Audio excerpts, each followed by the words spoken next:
Okay. All right, folks. Well, it is 6 p.m. So let's go ahead and get started. If you're new, welcome. This is our fourth Building Better Media Habits session, a partnership between the library and myself, Dr. Cory Barker, Assistant Professor of Communication at Bradley. If you're a returnee, thank you so much for joining us again. We got some folks here in person at the library, and we got a few folks online as well. If you're joining us online, don't hesitate to drop questions or comments into the chat on Zoom, and I'll do my best to monitor those across the evening. And obviously, for those of you here in person, don't hesitate to raise your hand.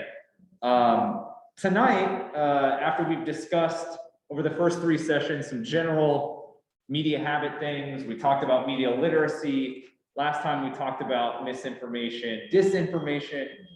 Obviously, a big force in all of those conversations is big tech and social media and the companies that own these platforms.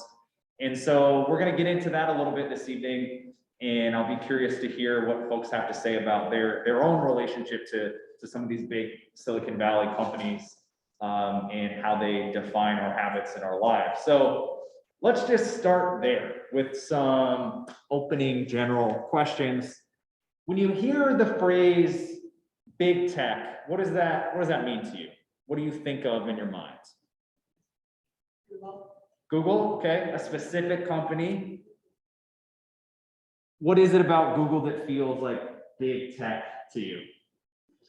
They seem to run all the big ones with YouTube, Gmail, Google in general. Yep. It just seems like they have their hand in a lot of those tech things that are really big. Right, so it's not just, they own one company or one platform, that they own a bunch of different products that we are using in our, leisure time, if you're thinking about something like YouTube, right? But also you mentioned something like Gmail, like all of the productivity or work tools that we have between Gmail, Google Drive, all of their versions of Word, Excel, all those sort of things, PowerPoint, right? So having their hands not only in entertainment, but also productivity and search, right? Other thoughts as far as what we think of when we hear big tech? Apple? It's a different venue, but I'm not very tech savvy. Anything I hear makes me cringe, although I do email with the Apple library. Yeah.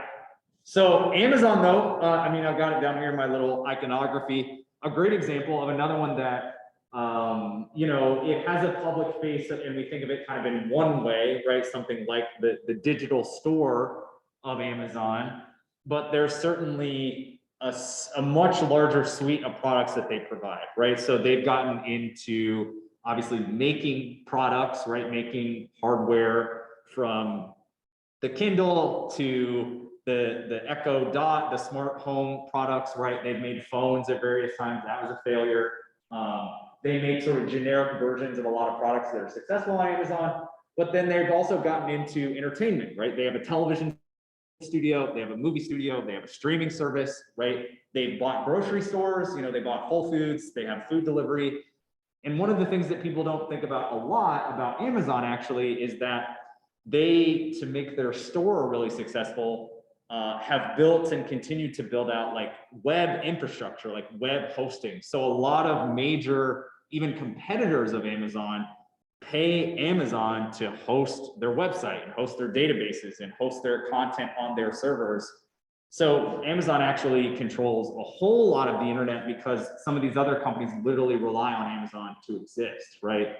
So some of that private, that sort of less public facing content or material is actually even more successful. So I've got a few here, just, Google, Apple, Facebook, Amazon, and Microsoft. Not one that gets thought about in the same way anymore. It's not cool anymore to be a big fan of Microsoft in a number of ways, but similarly built into our everyday lives in a lot of ways. When you hear the phrase big tech, is that like a phrase that's positively charged? Like, do you have good feelings when you hear the phrase big tech? Or do we generally think about that more negatively? Negatively? Personally, yeah, scares me. Are there specific things that are scary about it? Well, I don't have an internet. I just took work for development. I'm very old and I didn't know this stuff. Right. But it just is overwhelming that I'm not part of a universe that does everything, either Zooming or online. I cannot do it. Mm-hmm. Except for basketball because or the library screen. That's fantastic. So if you're not participating, there is a sense, and even if you are, right, but there's a sense that, I mean, the big gives it away a little bit, that there's a huge scale to these things, right? That they have so much power, they have so much control in certain ways, right? And if there are certain ones or all of it, you know, this system you're not participating in, it can seem super daunting, super intimidating. And even if you are participating in it, you get kind of firsthand experience to how they control your habits, right? Or shape your habits at least. Any other thoughts about, you know, how big tech like makes you feel? I've got a mixed feeling on it. That part of it, you know, the enabling of some things, but the frustration is the rate of change, and that you know, they come up with some new things, like Microsoft now just came out with Windows 11, Mm-hmm. and the introduction of that was really poorly done, and then you have to kind of search it. So you got a comfort zone working with the previous one. Yep. They, big tech does a terrible job, in my estimation, of helping you make that transition from point A to point B. Right. And some are worse than others. Yeah, and a lot of times you know, once you've updated your software, you've updated your device, or they've decided, look, this is our new thing.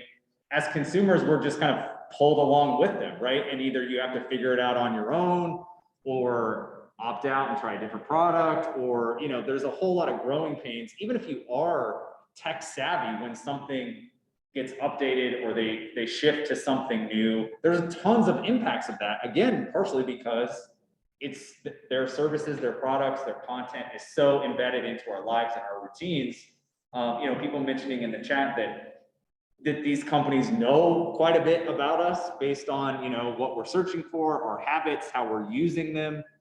And to some extent, as you mentioned, we have like this mixed relationship with them because we rely on them. You know, they bring us things easier and faster. They allow us to communicate, even if we're just using something like email. They bring us entertainment, right? So that can be complicated, right?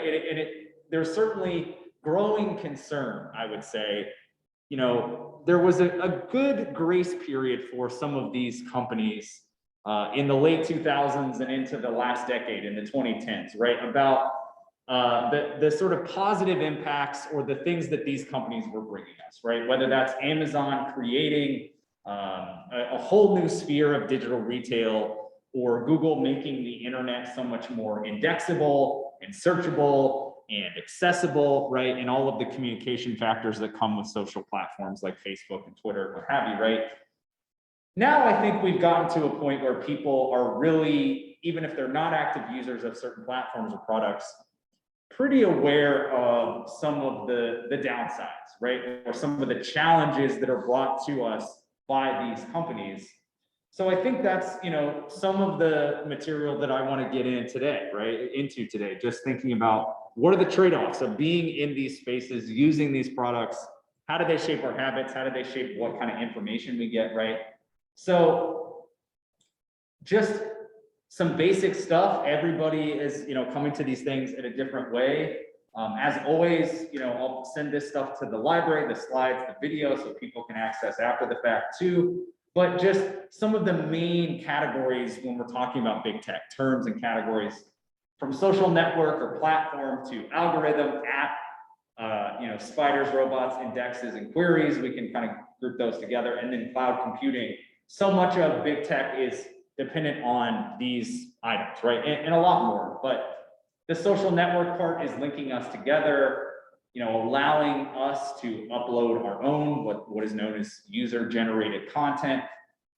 Algorithms being a really significant force here, the automated learning processes, the sort of logic that influences what we see and how we see it. And those are increasingly developed and run, sustained by artificial intelligence, which is, really impressive and also, kind of scary at the same time.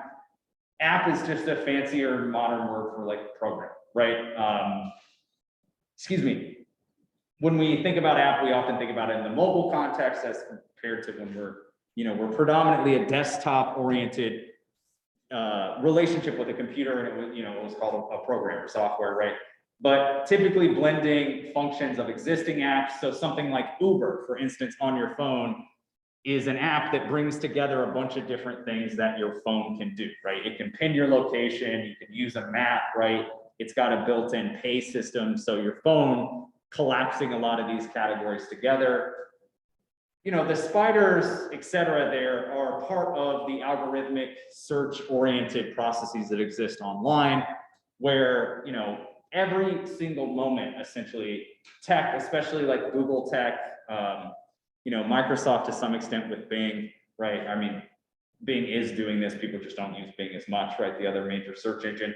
But this is the automated tech that's always basically scanning or crawling the web and finding relevant information, linking it to already existing information, which helps rank or weigh what we see when we search for something, right? On Google or on YouTube or even on Facebook, right? And then obviously so much of this is defined by cloud-based computing, that you don't have to store things on physical machines in the same way, because there's so much kind of cloud-oriented storage, right? So these basics help us kind of understand a little of what's going on with big tech. Some of the positives, right? Some of the things that we think about that can probably give us a positive feeling of big tech. We have greater, faster connection to other people, to other cultures and other viewpoints. We just have an unbelievable access to essentially most information that we want, that we can have it at our fingertips, right? In a way that has been accelerated as far as speed and efficiency, right? One of the big ones is that our experience of so many of these platforms and software and everything is so personalized, right? That if you think about the main things that most people use every day, right? From particular phones, particular software, particular entertainment experiences. I talk to my undergrad students about this all the time. We're using something like Netflix, right? People are watching streaming video, right? People are using Netflix. They're on some like combination of Facebook or Instagram or Twitter or whatever, right? A couple of social platforms, right? They're listening to music on Apple or Spotify or whatever.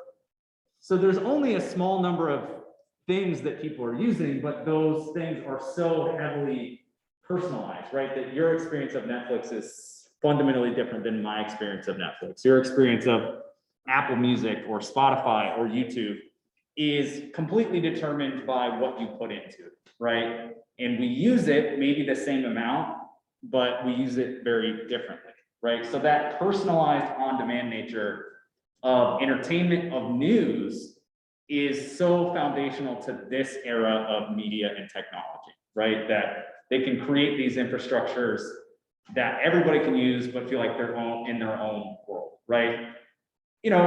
These platforms of these companies give us unparalleled access to food, to travel, to lodging, to education. Think about all the apps that allow you, to get food fast, to get an Airbnb, to get an Uber, all of those different things that existed in some form before, obviously, with hotels, with taxi, with carry out food, whatever, right?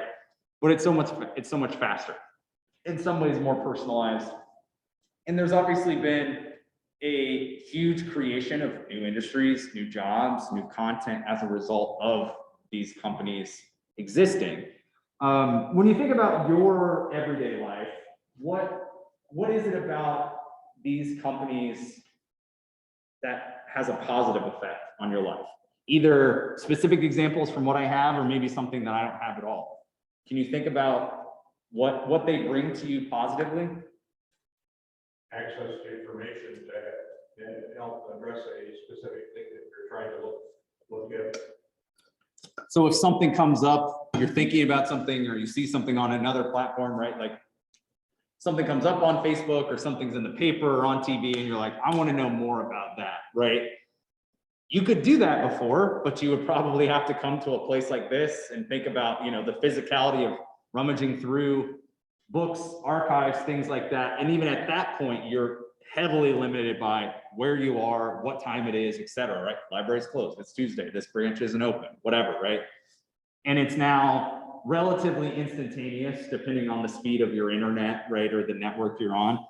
And as we talked a little bit about last time, right, you can just keep going, right? It's not just, I got the main data point, I'm now on that page and I can click a link and now I'm 6 levels down getting even more information, right? So if you want to learn something or about something, really, really easy to do that, right? And obviously we've talked and we'll continue to talk about what type of information you encounter and whether or not it's credible and things like that. But you can certainly collect and consume a lot of information like that. Other positives, things that, these companies bring to our lives. I think travel has been a big one that I've seen or we've seen, whether it's maps or if you're on the road and you need to find a hotel and something happened, it used to be just drove until you found something. Yeah. But now I can call up either a number of apps on my phone to find that, or I can go to Google and try and find something that's nearby. It can be something last minute, or even if you're looking for a restaurant in a city you don't know. Yes. You bring them a map and they all just pop up. Right. It's just made it so much easier when you are somewhere you don't know to find things and feel like you have the semblance of what's going on around you. Yeah, you feel like you have a little bit more control in environments that maybe you're not familiar with, right? Where you would not feel in control or feel intimidated by, right? Where if you are someone who's not particularly good with like naturally directionally inclined or whatever, or even you are, like the idea of, you know where you're going, like north, south, east, west, or I know I'm on the right road or whatever. The idea that you can now know exactly how far you are, how close you are, where the nearest Starbucks is, like order ahead of time, right? To make your experience even more efficient, right? So it makes travel, it makes fun, like not only finding information, but like finding experiences, right? Like finding new food, getting that food relatively quickly, right? Finding interesting places to stay. And some of that is obviously, built on the infrastructure of these companies, but one of the big positives to it is that it allows for that user-generated information, right? That when you're seeing food available on maps, or when you're just searching like restaurants near me or whatever, a lot of that is being built up by other people searching for those things, providing reviews, talking about their experiences at those places. And I think that's what is so successful about, so much of this software, these platforms, right? Is that it has all this technological power, but there's a whole sheen of interpersonal communication and recommendations that is so human oriented on the front of it, right? And, I think the visibility of other people and, the ability to communicate with them faster, to see different types of people, different types of cultures, things like that, to raise awareness for, things that are happening in different parts of the country or the world in a way that we wouldn't normally have seen, or at least so quickly, right? As we've talked the last few sessions, thinking about how, historically we rely on institutions like the news to tell us what's going on and what's important. And that still does happen, but we are able to see things a little bit more independently of mainstream news institutions because we can get updates from people experiencing those things, right? In different parts of the world.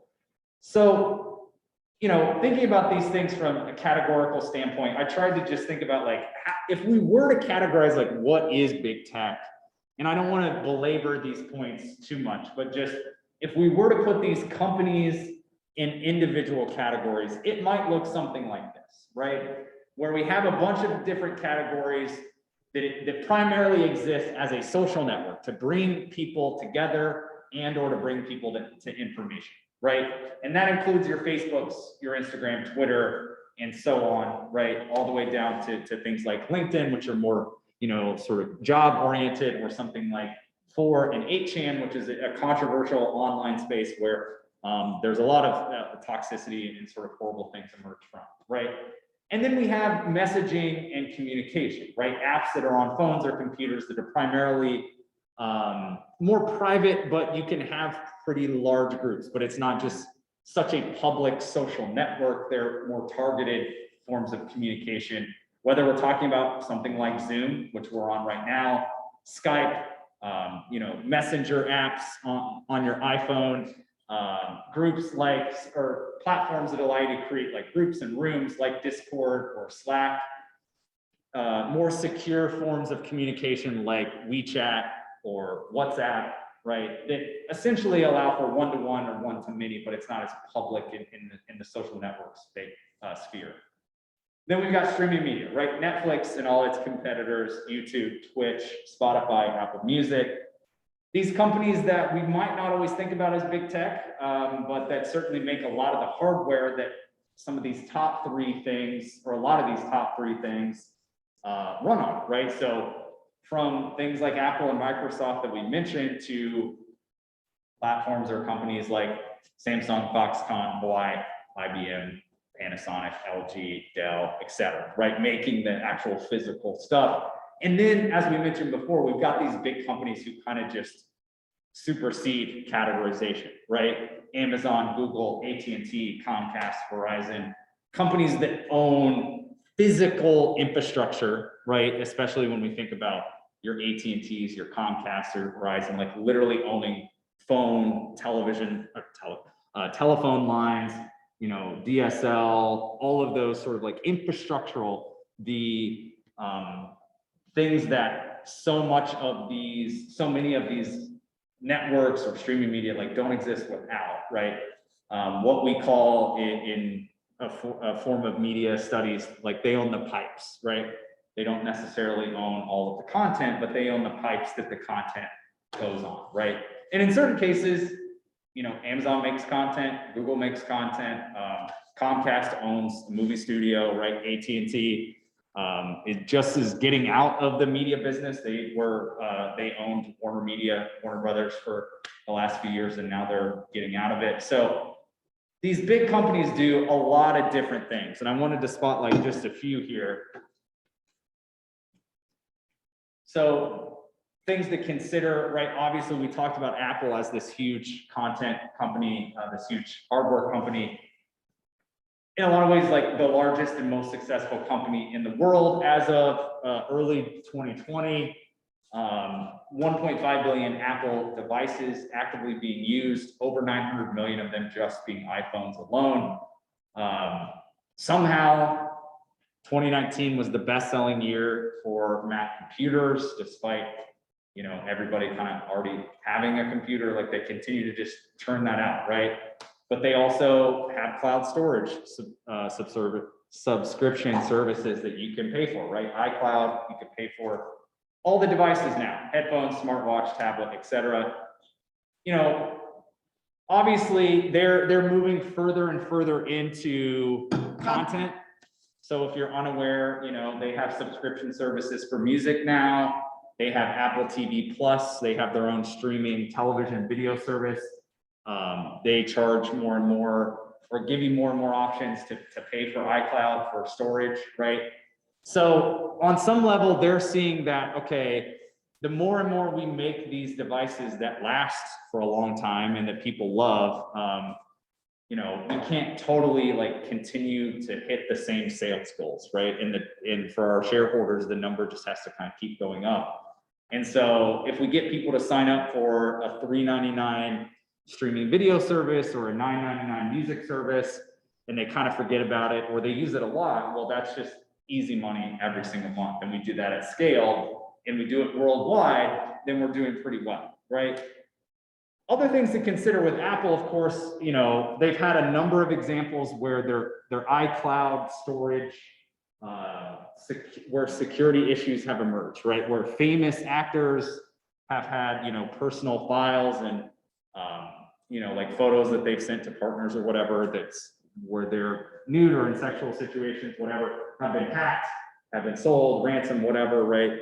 So there's concerns about Apple security in that regard that we haven't heard as many times about a company like Google, right? Microsoft has had those issues, but Google maybe a little less so. And with Apple, one of the things that, people talk about, but is just, how their devices are made, who's making them, right? So really poor labor practices, unsurprisingly. And they famously, as many of these corporations do, like don't really pay taxes in a meaningful way. And there's also one of the things that I think is not talked about as much with these big companies is just the environmental impact, right? The idea that they make so much stuff and they're sending it all over the world so regularly that there is an extensive environmental impact of that. We talked about planned obsolescence, right? The idea that every year there's a new, or even every 6 months, there's a new iPhone. Every couple of years, there's a new MacBook. Every couple of years, there's a new iPad. And even if they're really well made and they work for a long period of time, they're still new ones, right? So that can be a little problematic when you're thinking about waste, right? Just the amount of Apple stuff that's in a landfill somewhere or in a lot of places. So they have been from, Foxconn is one of their partners who helps them manufacture iPhones primarily. And, that is a company that has been historically dinged for child labor laws, right? They've gotten into a lot of different lawsuits with various companies who have, oh gosh, I'm trying to think. Does anybody know the company who does Fortnite? I can't remember. Does anybody remember? Epic Games, sorry. I didn't know if we have any gamers in here.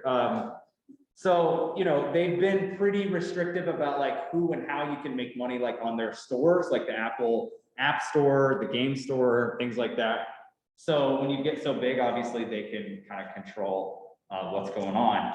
I'm going to skip ahead here just a little bit. I prepared a lot as usual, but I wanted to talk about how it is so hard to categorize so many of these companies, right? That, something like Amazon and Google, as we talked about, their retail, their web infrastructure, their software, their hardware, they make consumer products, they have extensive government contracts.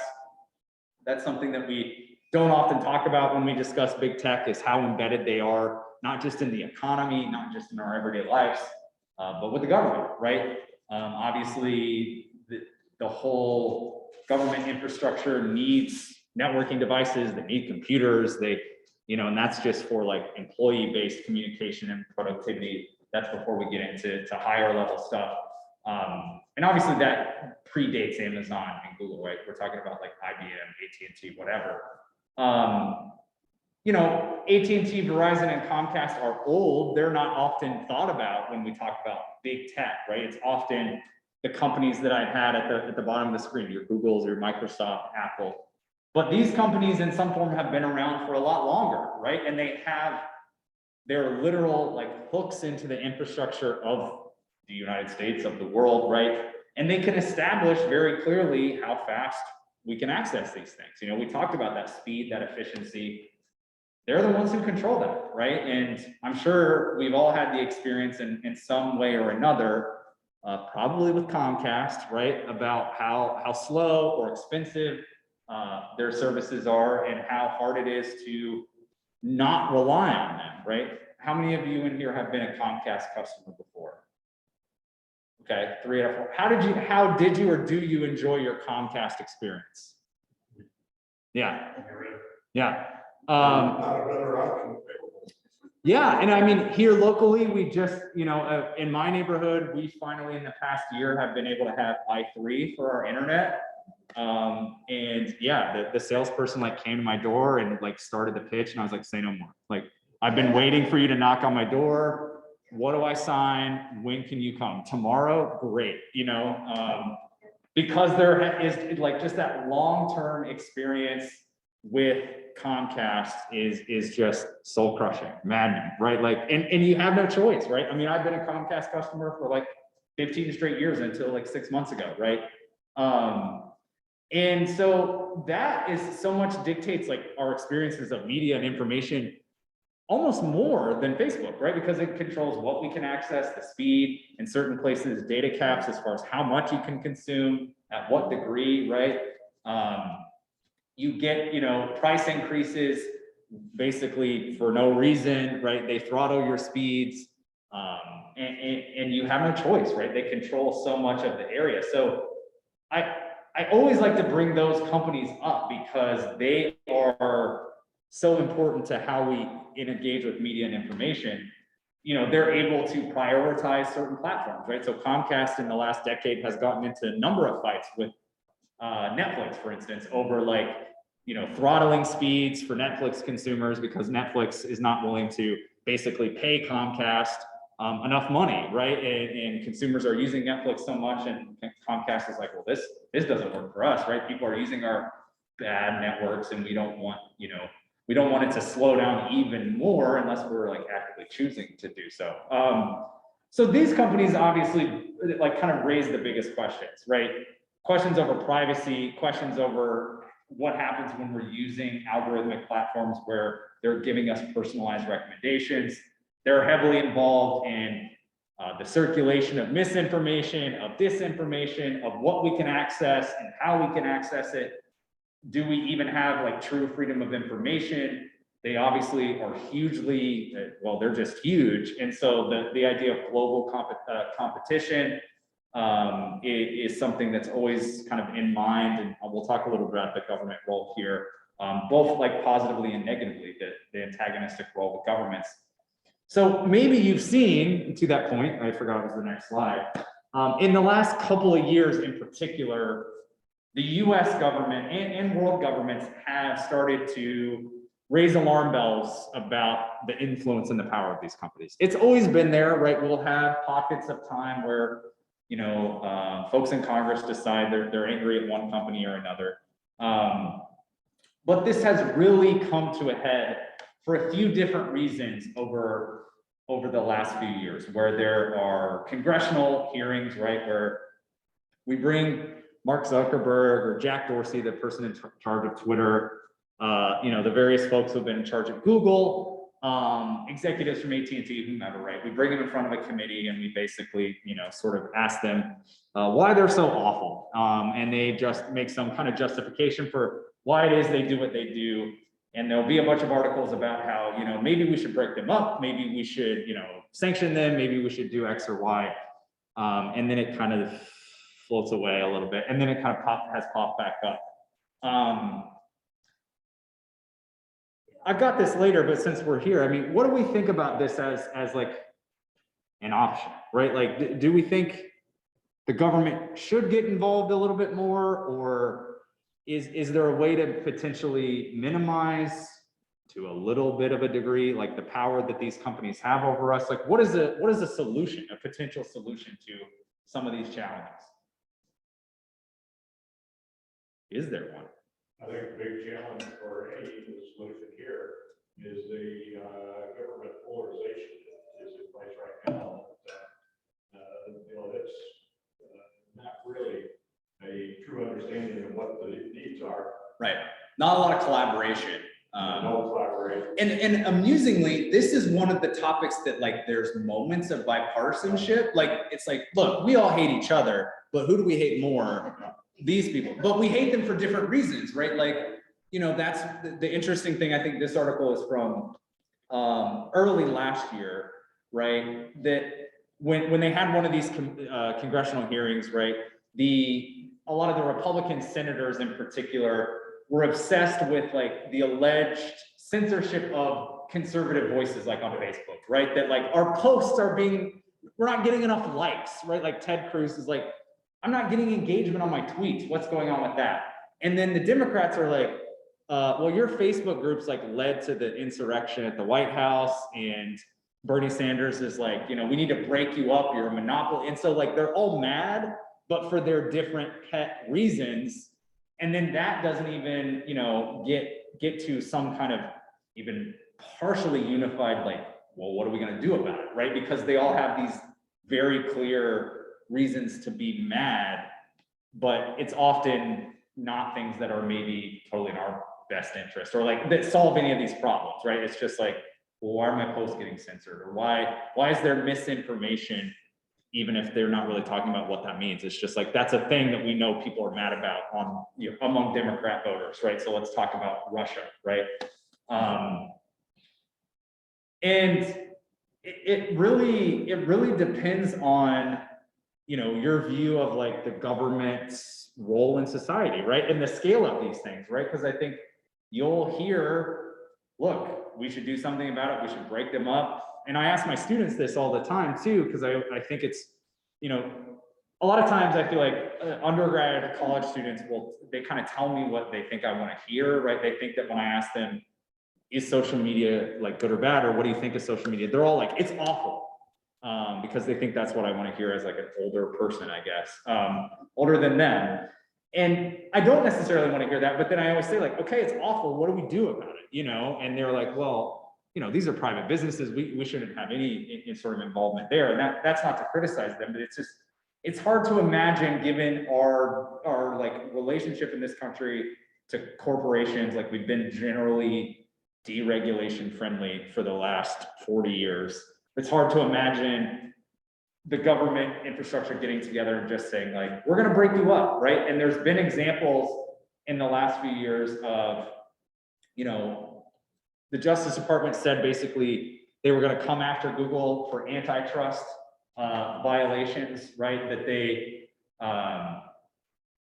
you know, that you can see here that this is a monopoly defense case. The government says Google is illegally protecting its market for search and search advertising.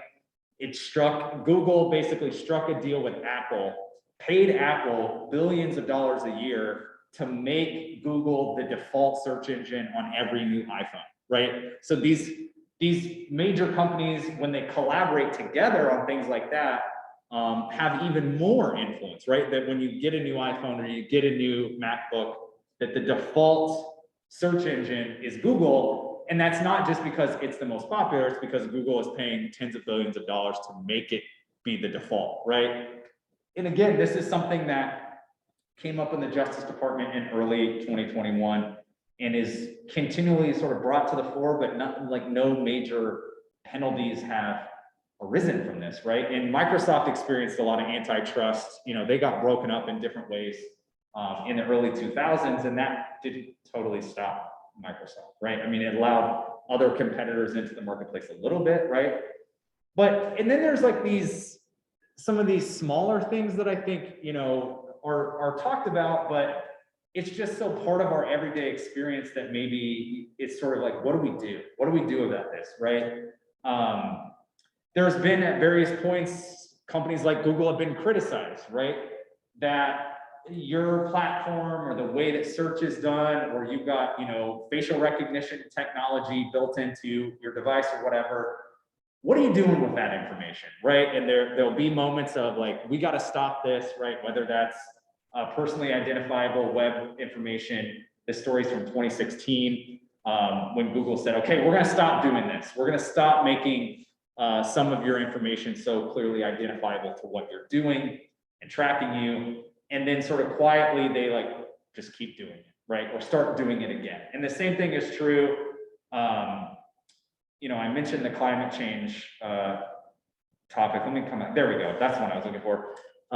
You know, a couple of summers ago, when people were especially upset about police brutality, you know, police related violence, right? And so a lot of attention was paid to, well, wait a second. A lot of police departments and law enforcement agencies are relying on these big tech companies for all sorts of different technology, right?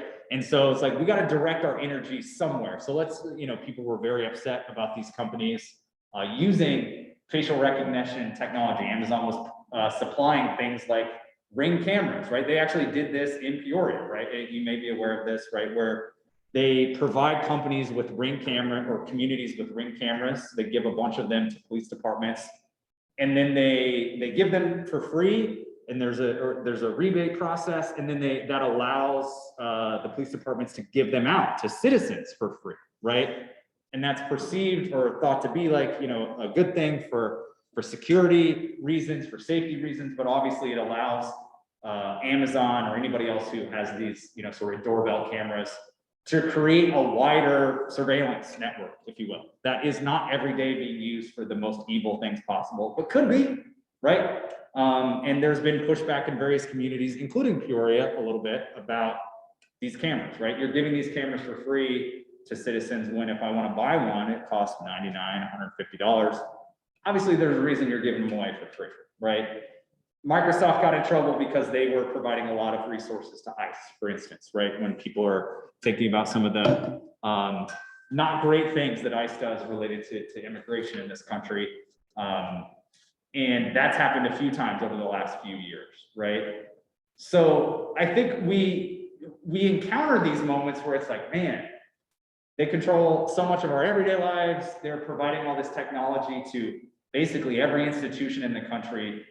As I mentioned, if I can move my slides backward, they have such, like, you know, troubling impacts on our climate, on our environment.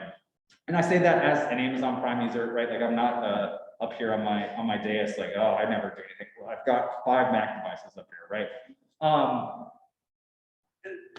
I forgot about this one until I pulled these slides up because I've used some of these examples before. I think this just went away because people were like, this is so stupid. But last year, Amazon owns Ring, right? So they got all these Ring products like the doorbell. They rolled out this essentially drone camera that would fly around your house, like not just outside, but inside your home for security purposes. So like you're buying a drone to kind of just fly around your living room when you're asleep or whatever, or to watch your dog when you're not home. And people are like, wait, what? Like, who is this for? What, you know, they could still be selling these, but the New York Times story was, you know, again, what could go wrong, right? And again, the idea that they can access these networks at any time, that they're willing to give that access to law enforcement and to police departments. Apple has been the one company in this sort of model that's been a little resistant to work with police departments and law enforcement in certain cases. Like there are a number of examples that have come up publicly, especially unfortunately like mass shooter events where or terrorist attacks or things like that, where the FBI or ATF or local police, whatever it might be, ask Apple to unlock the suspect's phones or unlock their iCloud or unlock their computer. And generally speaking, Apple has been pretty resistant to that just because they're like, that's a slippery slope, right? If we unlock one phone, you're going to want us to unlock every phone, right? And one thing that, again, is worth noting here, talking about the impact of these companies, right? And I know we're just kind of bouncing around different effects, basically. One thing I always come back to is that we think about how connected we are, even in this room, all the different smart devices we have here. The digital divide is still very, very real across the country as far as, do people even have access to internet? Do they have access to high-speed internet, right? And the pandemic made that so much clearer because so many people, especially kids who, you know, relied on resources in schools, were now at home and had to do work virtually and didn't have access to high-speed internet that allowed them to come on Zoom, right? And that's obviously some of the great services that the library provides. And then libraries are closed, right, because of the pandemic. And there was, I'm sure if you know, watch or read the news, you probably encountered at some point multiple stories of families, you know, sitting in parking, like Starbucks parking lots or McDonald's parking lots, to access their Wi-Fi without having to go in so that their kids could log on to Zoom school, right? Using public Wi-Fi in that way without having to risk public health challenges, right? So just in this graph here, you can see the darker you get, the less access we're talking about as far as like rural broadband, right? You know, Illinois, we're actually doing relatively well, in that there's 9% of our population as of late 20, or I guess this was done in 2016, but the coronavirus made it worse. So even pre-pandemic, about 9% of people in Illinois didn't have access to broadband. Not like could they afford it, but just it does not exist in their community, right?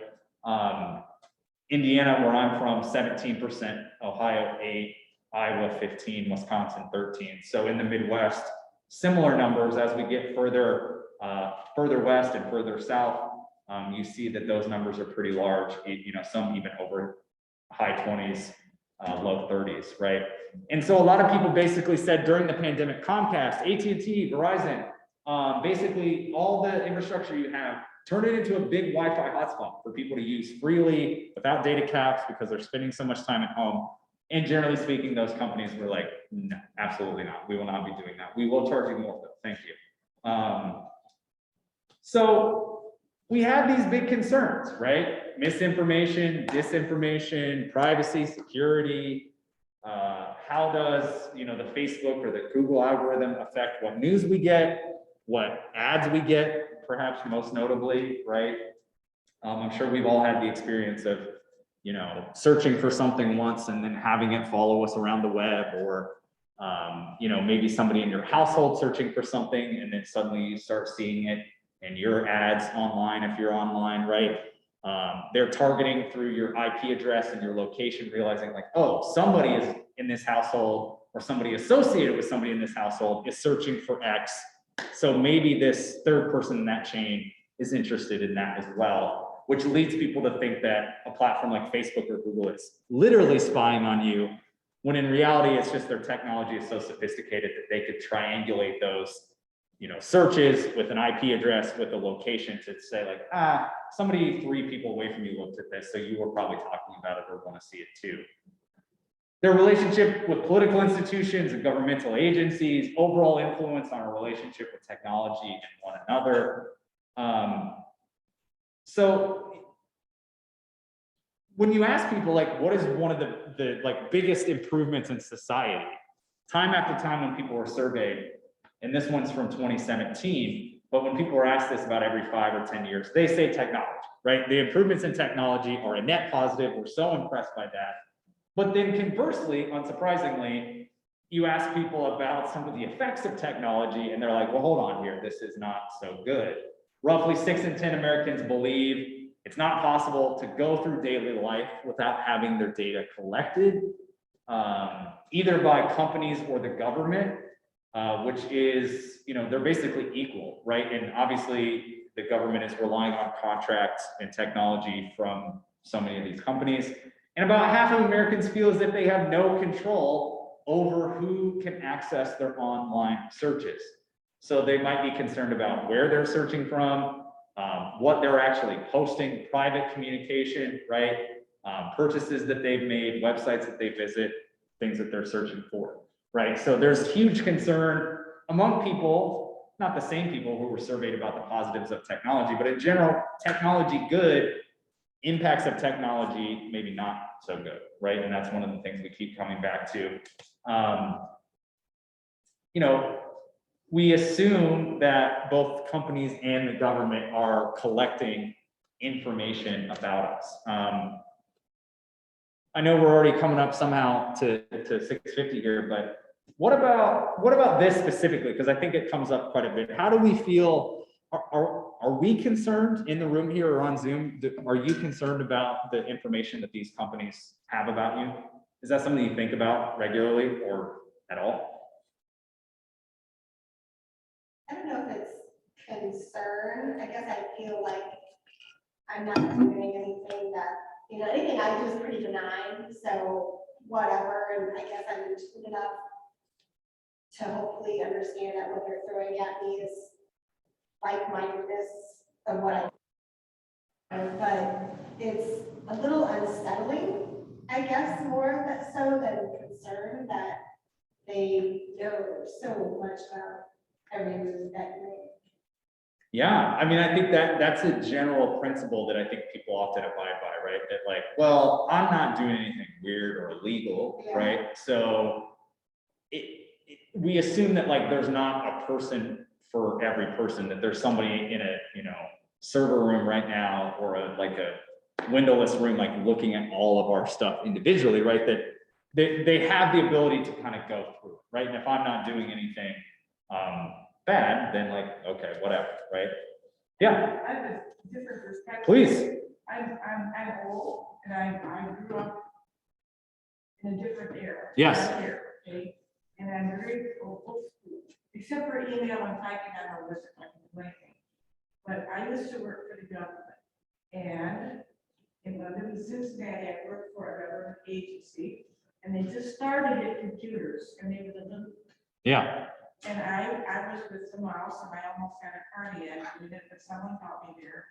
But ever since I worked in civil service, specifically for this job, was back in my childhood, I am assuming that everything, if I get everything at the library, because I will not buy, I don't have internet, I have nothing except screen, and I have an antenna TV, which I love. Yeah. But I basically assume whenever I make a phone call, even if they don't say it's recorded, I'm assuming it is. Uh-huh. I'm on, as you said, on Google, because I do a lot of that. Yeah. Which I should, because I like to read the paper. Right. I'm one of these people. Right. But I am assuming, I don't think mistakenly, Mm-hmm.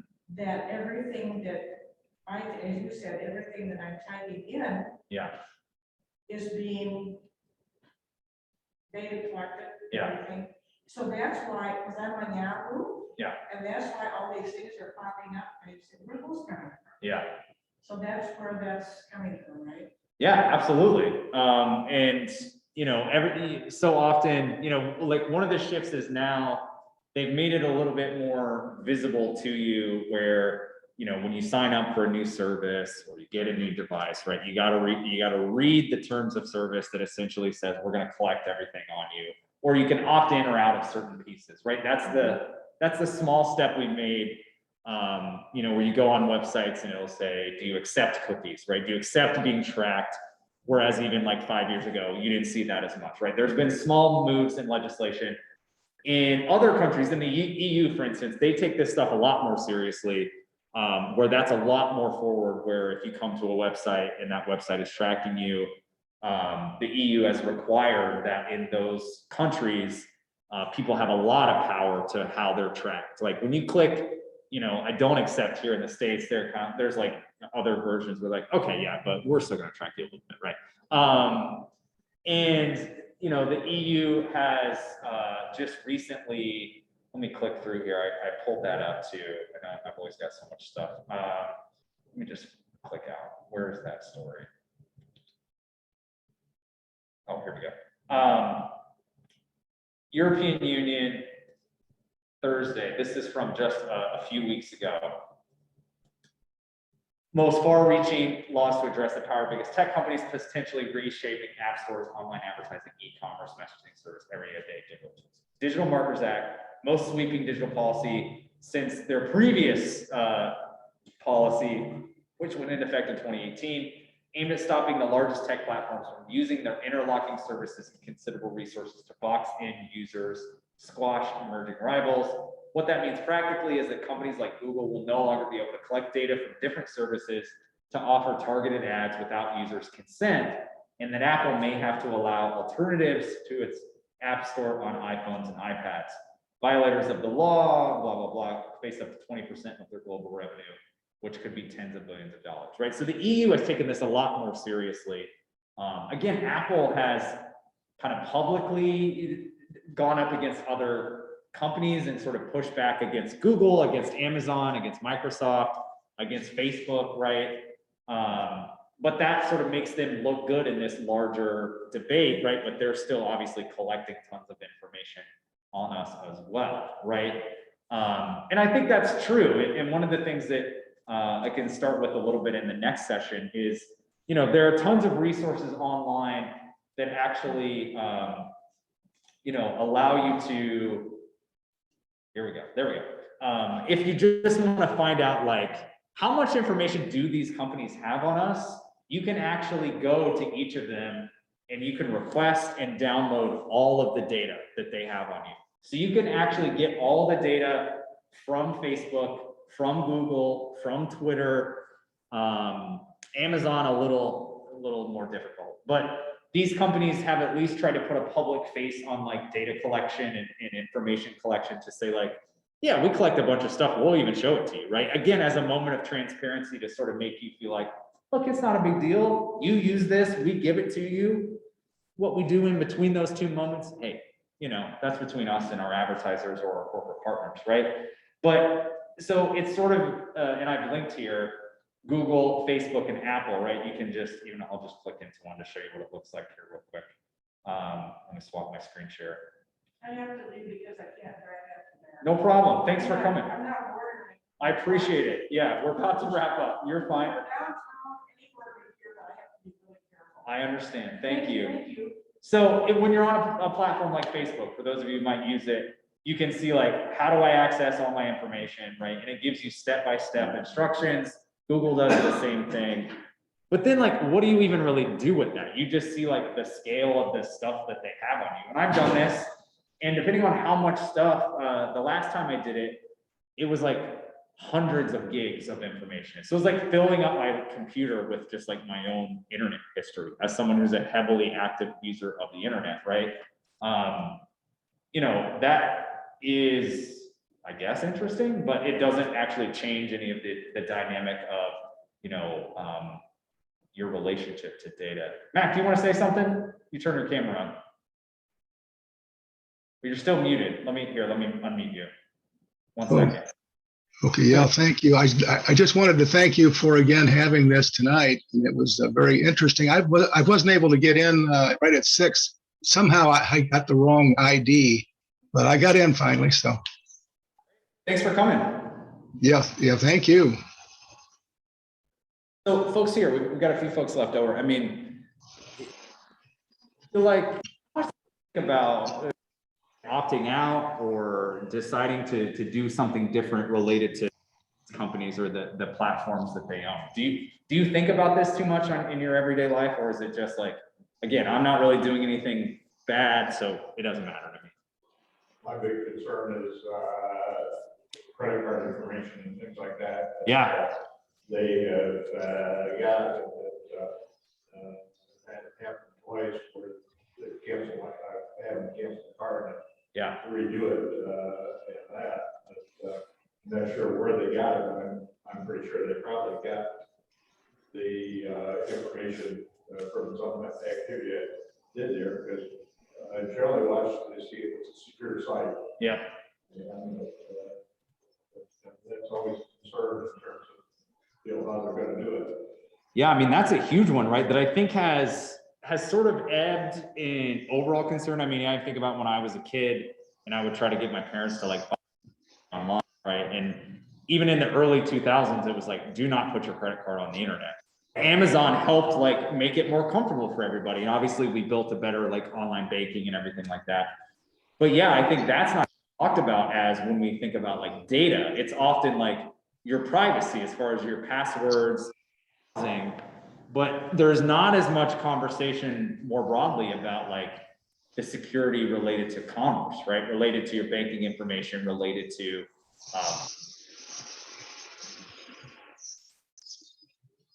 that is not talked about, right? That's not usually at the top, right? But yeah, I mean, even things, they make things so easy. Like, you know, I got a new computer recently, and it's got the fingerprint, right? And so now, just like if I want to buy something, I literally can just do this, right? And like, I don't know, if somebody takes my laptop like that, right? But every time I buy something, I'm like, damn, that's easy though. Like I just was like, bonk, you know, and it's got my credit card just stored to it. And that is something that is insane. And I've had stuff happen to me like that too, as a relatively savvy. And when we think about that more like when you find out your passwords were in some data leak or some hack, right? And that's connected to a banking account, and then the panic sets in, right? Yeah, you folks, anything that comes to mind when like, are we thinking about this or thinking about alternatives or anything? I don't use any, there was a slide that you showed, like log in using Facebook. You know, Yes. I do that. I never do that. I don't buy, I'm gonna log in with my email, I don't log in with Facebook, I don't log in with Instagram, like, I'm not giving you permission to cross over when I know you already have all of this other information. Yes. on me. I'm not gonna willingly participate in that. Yeah. I'm willingly stuff and just being on Facebook. But yeah, I guess the thing that I think bothers me most of it is the targeted stuff. Yes. Because I think it's created, and we've talked about this all along in previous meetings, it's created polarization because all you see are ads that you're interested in. Yep. Now it's involved. All you're seeing now are stories you're interested in. Right. You know, and it's just this constant. It just keeps growing and growing and growing. Yeah. And it just isolates you. Yeah.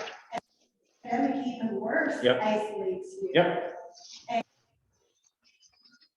what bothers me the most, it doesn't bother me if they, like, you know what I do, is what you do with it. Right. And you set out to provide these services because it's good for your advertisers. Yeah. Because it's good for your money. Because Yeah. it's good for all of that. But what you've created now is this monster of polarization and separation. And that's disheartening. Yeah. It's disheartening. Yeah, and I mean, you're absolutely right. Like, I think there's a sense that, you know, so much of this is still so totally being used, like, just towards advertising. So many of these operations are just like, we want to collect all this information so we can sell you 2 more things, right? Or our partners can sell. You see that if you have, you know, I say this because I recently had a child, right? But going through major life events online is so fascinating. Get married, or you have a child, or you have a death in the family. Think about COVID, right? And you post about that, or you searched about that. I mean, before I had even publicly told really anybody outside my immediate family that my wife and I were having a baby, obviously immediately my Facebook, Instagram, all my ads are just like baby clothes, baby gear, baby this, baby that, right? And the same thing was obviously true for my wife, and even seeing how they were similar but different, you know, the way that it was. You have as male on your profile and she's identified as female, so the ads for the stuff you're seeing is like targeted towards others and what that looks differently. But yeah, then when you accelerate that into a that is far more politically charged, right, and it is sending people down various rabbit holes, or just engagement with similar like-minded people, right? And I think that, like, that's what I always come back to, and I don't have the answer. It's just like, it just feels so much like I don't know what the option is other than to like break these companies up, or to like tell them like, you're done. Like, we're pushing the red button and there's no more Facebook, right? But Facebook, Google, they're massive enterprises that are now so intertwined into our economy, the governmental structure, right? That even if you're the most like bleeding heart, you know, pro-regulation person, you're like, well, hold on, how many people are going to lose their jobs? How many, like, how much ad revenue is going to go away? Like, what government, you know? And it's just thinking like, there's, you know, to use the basic Eric term, they're literally like too big to fail. Like, we have decided, so we trot them out in front of, hey, knock it off. And they're like, How many times has Mark Zuckerberg testified? Yep.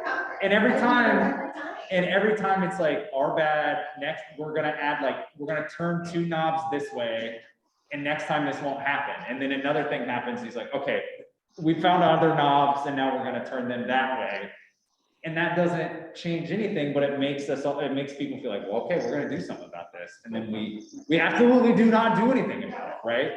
And that just makes it so hard. And then even when you think about, and I know we're over time, but just like for journalists, and to always bring it back to that, like, if you're in this job and you know that this is the informational environment that you're in, you know that this is the economic environment, you know, so much of what journalists have to do now is think so much on an individual level. When I talk to my friends who are still in the industry about, like, they are so much more aware of the economic implications of their work, and, like, you know, You can literally see way more than ever, like, okay, 95 people like that story, 42 people like this one. Oh, does this one suck? Like, what's the, and their bosses can see that, and their bosses can see that. And so the visibility of all of that information and the reliance on these platforms for the people who are generally reporting and presenting us information, you know, difficult. And that's a completely separate issue, but it just speaks to their control over everything, right? And I hate to do that, like, oh, big tech boogeyman thing, but I don't, it hasn't gotten better in the last 5 years, so I don't perceive of a world where it gets better. So then what is an alternative other than to say, like, okay, we have to actually stop that, right? But I don't know what stopping them looks like, right? In the EU, they're trying, but that doesn't seem to be happening too much in the United States, right? Well, one of the other things that bugs me is trying to figure out the date when things have been, what the original article or whatever that article is, because Yeah. that's all I'm gonna do. And I've had one that was a political one that sent me, and it didn't make a whole lot of sense. And so I did some search and was able to find the article that was extracted from. Yeah. Was 7 years ago. Yep. And it came across as if it had just happened. Yeah. And was vague enough, you know, enough of the details that made you think, hey, that's true. Yep. Something did add up for me, and it took me a while to find it down. But, and that's, I think, one of the real problems of whole disinformation. Yeah. That we're facing today. Yeah, and so many of these companies like thrive on that, right? Like for them, if you're Facebook or your Twitter or whomever, right? Like it doesn't really matter to them on level of what is being engaged with, right? Or mostly true, partially, like, you know, and they'll come out and they do have all these different tools in place to try to fix this issue, right? Whether it's an, you know, AI or it's human beings or whatever. But yeah, it's what you were saying, like the cat is so far out of the bag that like there's not enough human beings or AI that you can like train to fix the problem, right? And for them, when their primary goal is to just have as many people engaging on their platform as possible, it matters, right? That supersedes everything, right? And they can after the fact say like, oh boy, you know, we see some of the consequences of this, but what are we going to do to kind of stop that? You know, we're going to temporarily ban somebody, or we're going to put a big red box around misinformation. But if people already distrust where that information is coming from, or information in general, like when they see a big red box, they might not care, right? They're like, well, that's just another attempt to try to convince me of something that's true or whatever, right? Right. Yeah. And I think too, frustration on the part of the consumer is the total the total lack of taking personal responsibility. Yeah. As a consumer. Yeah. Right? As a consumer, we all know the problems of Facebook. Yep. We hate Facebook. I love Facebook. Yeah. I like this Facebook. Da, da, da, da. But you're still out there and they're still sharing the story. Yeah. Without researching it. Yeah. They're still doing all these lazy things, even lazy things like missing dogs, sharing the story. Yeah. And if you search, that dog was found 4 years ago. Right. But you didn't dig, but you, right. you contribute. Yes. As a lazy consumer. Yeah. Not taking responsibility for yourself. Right. To fix it. Yes. Because anything can be fixed if we educate ourselves. Yeah. And take responsibility. That's true. Nobody wants to do that. Yeah. Or not enough people. Absolutely. Yeah, and I mean, you know, there's been a number of these examples, but I'm thinking about, it was a late night show, and I have my problems with that, but it was Daily Show or whatever, right? And they went to, it was either the convention for the GOP or it was a Trump rally, and they presented them with a bunch of things that Trump had said or things that were really false, right? And they presented it to them, and they explained to them like why it was, like they agreed in the moment with the journalists, like, oh, that is actually not true, right? And then they were like, well, the reason we're talking to you is because like you shared this on Facebook, like why did you share it? And to a person, they're always just like, I don't know, I thought it was funny, or I thought it was interesting. Like the level of like filter for what people are willing to share, because it is so easy to share, is just like a micro millisecond of like, I don't know, it's interesting, right? That's it. Right. That's it. And it doesn't matter, like all the thing, you know, it was a lot of stuff about like QAnon and Biden being a pedophile and Tom Hanks being a pedophile. And they're just like, no, I don't really believe that. And so the journalists were like, well, why did you share it? And they're like, I don't know, I thought it was funny. I thought it was interesting. And that happens on all, that's just a clear example, right? But the level of like personal filter we have for circulating these things has, that bar has lowered so much, right? And I think this is something that we've always done, right? But the visibility, the efficiency, the speed of these platforms, like there's always been media illiterate people, or areas where people were not media literate or literate in general, but they couldn't necessarily, like if we use internet term, like they couldn't infect other people as much, right? If you're seeing things that are not totally true, or, you know, it's 1993 and you're consuming National Enquirer every single week or whatever, you can't totally just platform National Enquirer to the 5,000 people in your orbit if you're just reading it at home, right? Like it takes so much more work to evangelize that to a person in person. And that's like, yeah, the combination of people not doing the work and the platforms just making it so easy to not do the work, right? So that then if you're even more, if you're younger, and I hate to make it generationally, but it's so like, if you've grown up in these ecosystems where you've never had a different model, where you've always thought like, oh, that's funny, or like, I could share that quickly, it doesn't, you know, that's the thing that comes up with college students all the time is we go through this, like, do you get news on social media? Absolutely. And I do too, that's fine. Do you get news on social media? For sure. Then I ask them, sometimes even with their eyes closed, like, generally when you're using social media to get news, are you in the back of your mind kind of thinking like, most of this is untrue? And they all say yes. And so then it's like, well, why do you do that? And they're all just like, I don't know, it's fast, right? Or I don't have the money to pay for news sources or whatever. But then I ask them like, okay, what could news sources get you to do? And I've asked this of all you folks, you know, senior citizens in the community too, like what can news sources get you to do to pay for it? And then basically they just describe what is journalism. They're like, well, they should interview people, or they should do reporting, or they should do some research. And I'm like, you just described journalism. That's what they do, right? You know, some better than others, obviously, but there's just this whole perception that because it's easy to get online, it's easy to share, even though we think it's bad, but also like journalists don't do the job of journalism anymore, even though they do, right? Like all of those things are triangulating into like the worst possible scenario, right? And then we're in sessions like this with people who already think about these things. So like, it's great that you all are coming, right? Coming multiple times, but we're not maybe reaching people who need it, right? Because they would never come in the first place, because they would never think about it, which is okay, but that makes it hard, right? Yeah, go ahead. I think another thing that created a challenge with journalism is the instant news type thing. So when CNN started the 24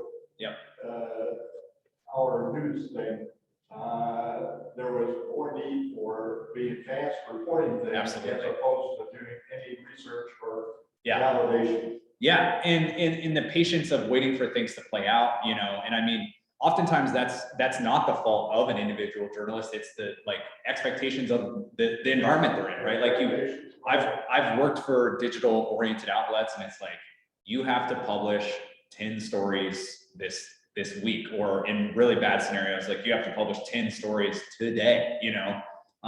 And when you're starting out, or even when you're in the middle of your career, it's like, well, this is my job. You know, everybody does stuff at their job they don't like, but not everybody's job necessarily contributes to societal wide problems like journalism can, right? So that's absolutely true, right? The compression of the news cycle is so significant. And then it just, you know, the speed at which information has to be turned around, and the degree at which journalists still potentially kind of struggle, and news organizations struggle with admitting when they get things wrong, right? You know, still struggling with being very clear about, okay, we messed this up, we went too fast, or we relied too heavily on this source or that source. You know, the Times, for instance, has had a number of examples in the last few years where they have admitted, but they fought it in different ways, and they've tried to cover up different things that they've screwed up, right? And they're still very, very credible. Mistakes happen.